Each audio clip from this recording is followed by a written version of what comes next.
अस्सलाम वालेकुम नाज़रीन, आइए नज़र डालते हैं देश की राजधानी नई दिल्ली और उत्तर प्रदेश से कुछ खास खबरों।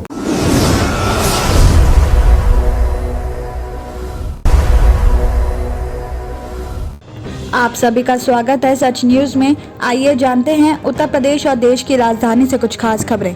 उत्तर प्रदेश में चुनाव जैसे जैसे नजदीक आ रहे हैं, पार्टियों का एक दूसरे पर हमला तेज हो गया है। राजनेता अपने विरोधियों को कटघरे में खड़ा करने का एक भी मौका नहीं छोड़ रहे हैं और इसी बीच समाजवादी पार्टी के मेरठ दक्षिण विधानसभा क्षेत्र से प्रत्याशी आदिल चौधरी का एक विवादास्पद वीडियो सोशल मीडिया पर वायरल हो रहा है, जिसे लेकर अब वो घिर गए हैं। उनके बहाने बीजेपी सीधा अखिलेश यादव पर हमला करके पूछ रही कि क्या अखिलेश ने ऐसे ही हिंदू विरोधी गुंडों को टिकट दिया है।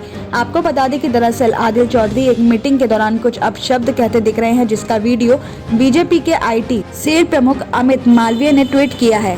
अमित मालवीय ने वीडियो ट्वीट करके अखिलेश यादव से सवाल किया कि मेरठ दक्षिण से सपा उम्मीदवार आदिल चौधरी ने हिंदुओं को दी धमकी, कहा कि हमारी सरकार आई तो छोड़ेंगे नहीं, चुन चुन कर बदला लिया जाएगा। क्या अखिलेश ने नाहिद हसन, आदिल चौधरी जैसे हिंदू विरोधी गुंडों को ही टिकट दिया है? मेरठ दक्षिण विधानसभा क्षेत्र से सपा प्रत्याशी आदिल चौधरी के विवादित बयान का वीडियो वायरल होने के मामले में जांच भी शुरू कर दी गई है। एसपी सिटी विनीत भटनागर का कहना है कि वीडियो का परीक्षण कराया जा रहा है और इसकी रिपोर्ट के आधार पर ही आगे की कार्रवाई की जाएगी। वीडियो के बारे में साइबर एक्सपर्ट से भी राय ली जाएगी। आगे उन्होंने ये भी कहा कि अगर चुनाव आयोग के नियमों का उल्लंघन पाया जाता है तो आदर्श आचार संहिता सहित के 7 धाराओं में केस भी दर्ज कार्रवाई की जाएगी। साथ ही गलत भाषा का यूज करने का अधिकार किसी को नहीं है। प्रत्याशी चाहे किसी भी पार्टी का हो, उसके खिलाफ कार्रवाई की जाएगी।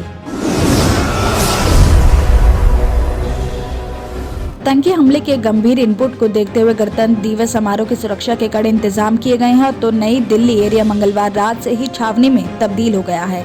दिल्ली पुलिस, एनएसजी और पैरा मिलिट्री फोर्स ने नई दिल्ली जिले की सुरक्षा का जिम्मा संभाल लिया था, तो साथ ही चप्पे चप्पे पर पुलिस और पैरा मिलिट्री फोर्स को तैनात कर दिया गया था। आपको बता दें कि नई दिल्ली एरिया को अभेद किले के रूप में तब्दील कर दिया गया था। जमीन से आसमान तक सुरक्षा व्यवस्था के कड़े बंदोबस्त किए गए हैं, तो राजपथ पर 500 सीसीटीवी कैमरों के अलावा राजपथ से जुड़े मार्गों पर 100 से ज्यादा सीसीटीवी कैमरे लगाए गए हैं। तो इन कैमरों की कई जगह कंट्रोल रूम भी बनाए गए हैं और इनमें भारी संख्या में पुलिसकर्मी 24 घंटे नजर रख रहे हैं। तो वहीं दिल्ली पुलिस के एक वरिष्ठ अधिकारी ने भी बताया कि सोमवार रात 12 बजे से ही दिल्ली के सभी बॉर्डर सील कर दिए गए हैं और तो बॉर्डर्स पर भी दिल्ली पुलिस और पड़ोसी राज्यों की पुलिस ने संयुक्त रूप से चेकिंग भी शुरू कर दी थी। कड़ी चेकिंग के बाद गाड़ियों को दिल्ली में एंट्री दिया जा रहा है। साथ ही सभी बीट में तैनात पुलिस कर्मियों और थाना पुलिस को अपने अपने इलाके में लगातार गश्त कर रहे हर शख्स पर नजर रखने को भी कहा गया है। पुलिस ने परेड और झांकी के रूट के आसपास की सभी ऊंची इमारतों को सोमवार शाम 6 बजे के बाद अपने कब्जे में ले लिया था। साथ ही एयरक्राफ्ट गन और दूरबीन से लैस कमांडो इमारतों पर तैनात कर दिए गए थे। दिल्ली पुलिस अधिकारियों की माने तो इस बार आईएसआई की तरफ से प्रायोजित आतंकवाद के साथ खालिस्तानी आतंकियों की तरफ से हमले के सीरियस इनपुट्स है और ये भी इनपुट है कि सीएए और एनआरसी के आंदोलन के वांछितों से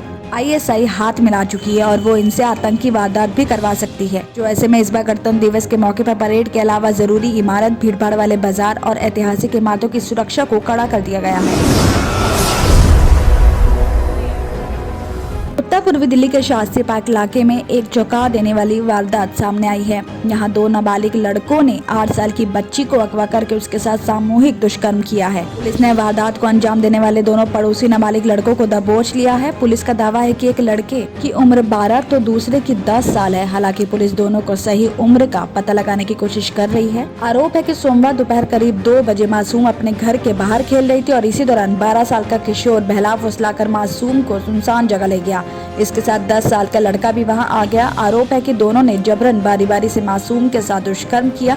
बाद में किसी को कुछ भी बताने पर उसे मारने की धमकी दी। करीब 4:30 बजे पीड़िता जब अपने घर पहुंची तो उसके पेट में दर्द था। घर वालों के पूछने पर उसने सारी बात भी बताई। उसके प्राइवेट पार्ट से खून भी बह रहा था, तो घर वालों ने उसे हॉस्पिटल ले गए, जहां से उसे जीटीबी हॉस्पिटल रेफर कर दिया गया। खबर मिलने के बाद पुलिस भी वहां पहुंच गई। सीडब्ल्यूसी ने मासूम की काउंसलिंग भी की। साथ ही पुलिस ने मासूम की मां के बयान पर मामला दर्ज करके दोनों आरोपी लड़कों को भी दबोच लिया है। पुलिस ने वहां के घटनास्थल के आसपास लगे सीसीटीवी कैमरों की मदद से भी मामले की जाँच कर रही है। मामले की खबर मिलने के बाद दिल्ली महिला आयोग ने इसे गंभीरता से लेते हुए दिल्ली पुलिस को नोटिस भी भेज दिया है। हॉस्पिटल में पीड़िता की इमरजेंसी में सर्जरी करनी पड़ी है और फिलहाल उसका आईसीयू में इलाज भी जारी है।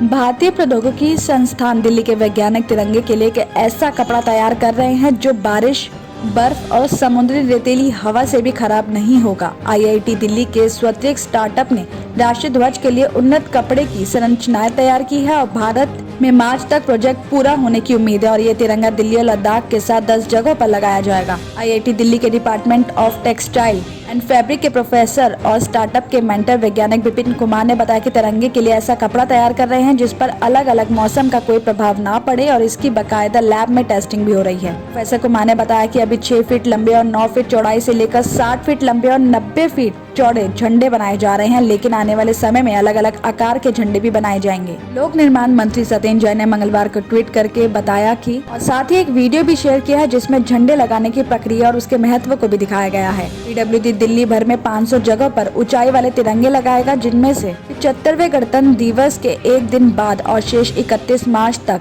फहराए जाएंगे। झंडे पार्कों, स्कूलों के भवनों, बाजारों और वहां के रहने वाले परिसरों और खुले मैदानों पर लगेंगे और ये high mast flag Connaught Place के सेंट्रल पार्क में 200 फीट ऊंचे तिरंगे की तर्ज पर लगाए जाएंगे। पिछले साल सितंबर में सरकार ने बजट में वृद्धि की और परियोजना के लिए 104.37 करोड़ रुपए की राशि को मंजूरी दी है। दिल्ली और उत्तर प्रदेश की खबरों में आज इतना ही। बाकी देश भर की और तमाम खबरें जानने के लिए देखते रहिए Sach news. Germanton hospital orthopaedic से मुताल्लिक हर मरीज यहाँ शिफायाब। इनाम याफ्ता doctor Mir Jawad Jar Khan, senior orthopaedic surgeon, advance operation theatre, ICU, digital xray, laboratory, physiotherapy, pharmacy, sharing और प्राइवेट रूम्स, लेडी डॉक्टर्स और डॉक्टर अर्जुमन सुल्ताना गैनाकोलॉजिस्ट की खिदमात हासिल। वाजबी फीस और मुकम्मल सहूलियात से हजारों मुतमईन। एम्बुलेंस से आरास्ता Germanton orthopaedic hospital, pillar number 150, Attapur, Hyderabad.